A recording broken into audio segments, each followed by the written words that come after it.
நம்ம பகுதியில நெறைய இடத்துல பார்த்தீங்கன்னா, தர்கா அப்படின்னு சொல்லி இருக்கும். அந்த தர்காவ பத்தி தான் இன்னைக்கு பார்க்க போறோம். அந்த தர்கா அப்படிங்கிறது வந்து இஸ்லாமியர்களுடைய அடக்கஸ்தலம். நம்ம பகுதியில பார்த்தீங்கன்னா, ஏகப்பட்ட அடக்கஸ்தலம் இருக்கிறத நானே பார்த்துருக்கிறேன். எனக்கு வந்து அடக்கஸ்தலம் ரொம்ப பிடிக்கும். ஏன்னு கேட்டீங்க அப்படின்னு சொன்னா, இது வந்து எ அ எல்லா சமுதாய, எல்லா மத மக்களுக்கும் ஒரு ஒற்றுமையாக விளங்கக்கூடிய இடமாக இது இருக்கும்.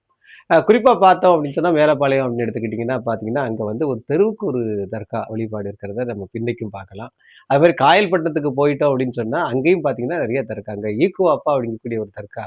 அவர பற்றி கதை கேட்டோம் அப்படின்னு சொன்னா, அந்த காலத்துல வந்து படையெடுத்து வந்த படை வீரர்கள வந்து, அவங்க அங்கருந்து போட்ல வந்துகிட்டு இருக்கும்போது, அவங்களை பயங்காட்டணும் அப்படின்னு சொல்லி, இவரு என்ன பண்ணியிருக்காரு, தென்னங்கீற்றுகளை, ஈக்குகளை வந்து அம்புகள் போல இங்கருந்து கடற்கரையில அடுக்கி வைத்து, அவங்களை பயங்காட்டி விரட்டிட்டாராம். அதனால அவருக்கு ஈக்குவாப்பா அப்படின்னு சொல்லி பேர் அப்படின்னு சொன்னாங்க. அதே மாரி திருப்புகழுக்கு மறுப்புகழ் பாடிய ஒரு பெரிய மகான் அடங்கிய இடம் எங்க இருக்கு அப்படின்னு சொன்னா, அதுவும் காயல்பட்டினத்துல தான் இருக்கு.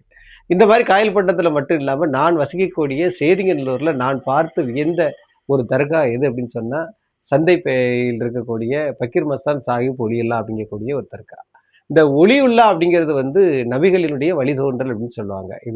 இவர வந்து என்ன சொல்றது அப்படின்னு சொன்னா, நோய் தீர்க்கும் ஒரு பெரிய மருத்துவர் அப்படின்னு கூட நம்ம சொல்லலாம்.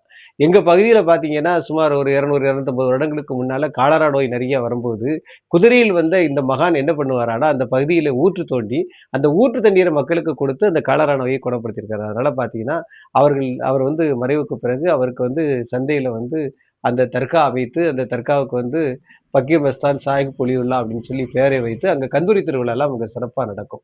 தமிழகத்தின் தற்காப்புகள் பாடி வருவோம் அப்படிங்கக்கூடிய ஒரு பாட்டு உண்டு. அந்த பாடல்ல கூட பார்த்தீங்க அப்படின்னு சொன்னா, இந்த எங்களுடைய இந்த சேதுகுரு சந்தை பக்கீர் மஸ்தான் சாஹிப் ஒலியுல்லா தர்காவ பத்தி ஒரு வார்த்தை வரும்.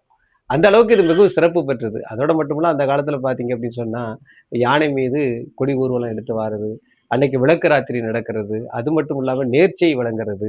இது வந்து அனைத்து சமுதாய மக்களையும் கூட்டிக் கொண்டு வந்து மிக சிறப்பா செய்வாங்க.